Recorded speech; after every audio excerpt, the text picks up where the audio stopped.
Right now, a lot of black men, they are saying, I think the acronym is SYSBM. Save yourself, black man. And the movement is all around this concept of African American black women are fundamentally broken. So instead of sticking around and trying to fix them and trying to check them and put them in their place, go to Thailand, go to Africa, go to South America, get you a Canadian woman, right? Dating outside of America, this is how much it costs to spoil your girl. Now I just took out $5K. This equals about $90 USD. We're gonna see how far this goes. Philippines prices always shock me. I got all this for like 15 bucks, including the delivery. And honestly, this is just the beginning of the day. Surprise!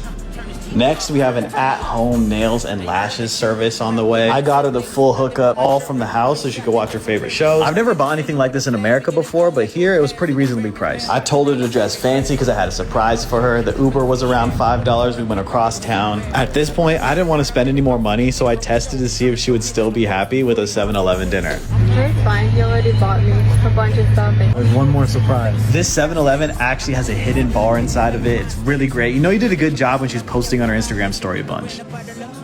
She was so excited, she actually said she had a surprise for me and she was gonna take care of the rest of the night. You could call me a passport bro, you could call me whatever you want, but I left America to make my life easier and happier. I mean, y'all been doing that though. Y'all been getting other races though. But it's a movement now. It's a movement now. It's been a movement. Okay, That's why black women been so mad. Like, we sit here, we gotta deal with broken men, and we're not, you know what, forget this. I'm gonna get me a Tommy. No, Tommy just came over and he just treated me better. That's why I'm with him. He treated me like how I feel like I should be treated. You know what I'm saying? Because at the end of the day, he's moving that way. He's not, you know, he's just moving a different way. Not necessarily saying we love black men. Well, we'll get to Tommy. We're not letting go of black men. Like you just said, oh man, forget this. Y'all, we can't fix these women. Let's go to Thailand and turn up or go somewhere else and get a woman. What? Y'all just tell me that y'all really just brought to break our household? When at the end of the day, we both broken. And really the only person that can fix a home is the black man.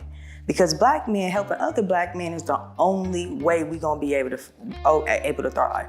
Correcting your homeboy, he talking about he got 5 different shorties. Like, bro, why you got 5 girls? Like, bro, you let you raw dog in them too? So you don't care about no kids? Like, so if you have a kid, you're not gonna beat it. You know, certain things, but those aren't certain the men conversations. who are leaving. Huh? Those aren't the men who are leaving. Well, I mean, we're talking about the 1%. It's the good dudes that are leaving, yeah. So the good dudes that I'm talking about, they've already done the work. And they're like, I shouldn't have to babysit somebody. I think the problem a lot of times. I just don't understand how men can't find no women and the ratio is just so high. I just cannot. That is one thing I cannot believe. I can't believe it. What do you think it is? That men, they're just as cocky as women. They feel like they should have a certain type of woman, just like we feel like we should have a certain type of man. That's just a fact. So it's like men make it such a big rah about women wanting a certain, you know, we want to raise our standards or be a certain way. But men, y'all want a certain type of women, knowing that we are damaged from other men. You got us, sorry, you ain't get us fresh out with no experience from no other man, no trauma, no nothing, you know what I mean? Like, granted, yeah, people say you start a clean slate, but once a movement is, you know, it's kind of like a trigger warning, like when something happened, like if you moved a certain way, dang, man, I remember, okay, so that's how all men must move. So I gotta adjust myself. What do you think women are doing wrong?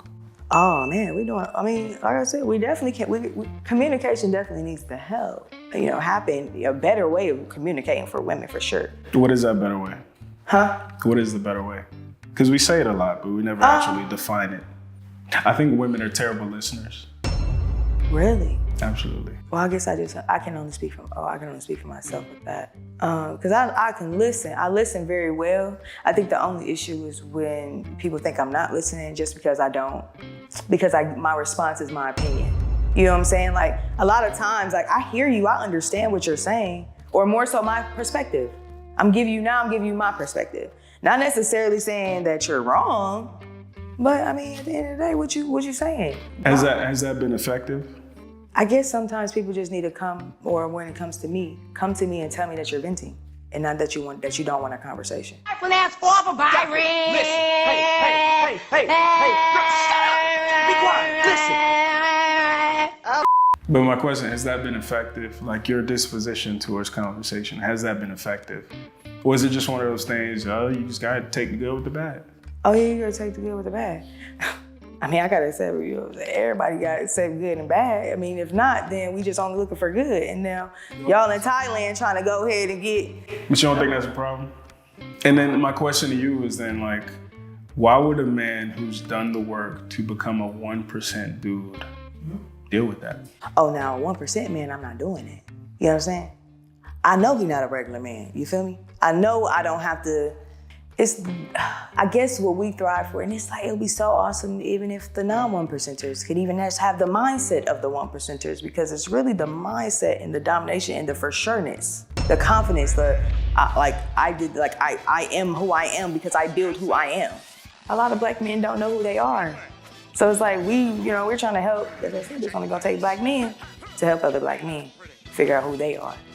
Cause So that sounds good. Here's the problem. When Kevin Samuels was talking about like why he transitioned, because at first he was talking about men, why he transitioned to talking about women, he said that as I was coaching these men, as I was improving them, and they make a lot of money. These men make $300,000, $200,000 a year, teaching them how to dress, style, the whole nine. They came back and told me that they couldn't find any good women. When I hear a lot of women talk about that, a lot of times it's, oh, they're not trying hard enough. Or how can they not find good women with this ratio? There's never any talk of what the women are doing wrong. And black women are doing a lot of things wrong, but they don't want to take any responsibility for it. Why is that? Are y'all saying what we doing wrong? Y'all don't listen. You give your opinion. Okay. But we supposed to just sit here and just be like, what if you're wrong? We gonna let you be wrong? Y'all want us to let y'all be wrong. No. That's what it was. Or Morpho figure it out. But it depends on who's telling you this. Like if because at the end of the day, I don't think you should listen to Pookie and Ray Ray, right? Right, exactly. Why you let Pookie up in here? Why you let some cop up in here? But the reason I don't think you should be listening to him is because you shouldn't be dealing with him in the first place. Exactly. But here's the problem. A lot of women pick Pookie and Ray Ray. How many Pookie and Ray Rays you think is out here? A lot of Pookie and Ray Ray. Exactly. But my point is, you pick Pookie and Ray Ray, you don't have the ability to identify a high value man. If a high value nigga walked past a lot of women, they wouldn't be able to identify, because he ain't got the swag and all that other bullshit that people like. But then when you get that high value man, you treat him like Pookie and Ray Ray. And then it's still his fault when he decides, I don't want to deal with that. I told you, he should have set the standards early. What should she have done? She? Yeah, what should she have done? Because you said the more so I would say study men. Date more. Like date different type of men. That's the only way we're gonna know. That's the only way we're gonna know men are different. You don't think that like adds more baggage? Dating? Dating more men? No. Men, I mean, I'm not saying have sex with more men. I'm saying just date. It's hard. It's hard. Because it's hard because naturally men, I guess that's really what they do. But my question is, if black women have it so figured out, but you guys act like you do. Because we confident. It's bullshit though. It's not real If y'all were as confident as we were, we would be on a whole nother planet. Black women and black men would just literally be on a whole nother planet, kicking it by ourselves, just two cocky people together. Just cocky and wrong. Why would we be wrong? Because y'all's confidence isn't based in anything. Y'all, it's based off of how you guys treat us. More so, that's not true. It's like, I say that is more so treat women as the catch, or more so like, I'm not gonna say nothing, you know what I'm saying, because I don't wanna lose her, or, certain things of that nature when it comes to being in the relationship. That's really? not true. Matter of fact, in one of my interviews, the girl said that peace is scarier than chaos. And how she explained that, she said that a lot of us grew up in chaotic situations. Okay. So normal for us is chaos. So even when we are confronted with peace or a good dude, we'll turn it into a chaotic situation because it's familiar to us. Mm-hmm. So what I'm saying to you is, you're saying all these things that black men should do. But for the men that I know who are like that, they have the toughest time with women. So the idea is that if you do all these things, I will be a godsend to you. And it's like, that's not the case. That's not the case.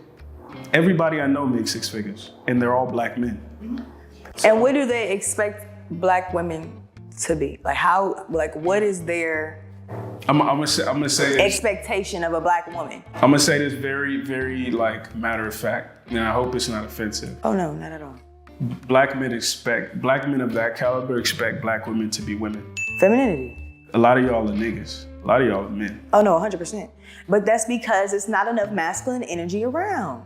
How can we be But feminine? we can't make that excuse. What excuse? See, we ain't talking about Joe. We're not talking about the Caesar. We talking about the 1%. But what I'm saying is, you said we're masculine because there's not enough masculine energy around. What if men started saying we're feminine because there's not enough feminine energy around? Because that's. But we can't say that, is my point. Hey, if you've made it all the way to the end, please click that like and subscribe button. Also share this with somebody that you think would gain value from it. Click the thumbnail at the top if you want the full video. Click the thumbnail at the bottom if you want a video that's closely related to this. Again, like, share, subscribe. Appreciate you guys for watching. Check out some more of our content. And I'll see you guys in the next one. Peace.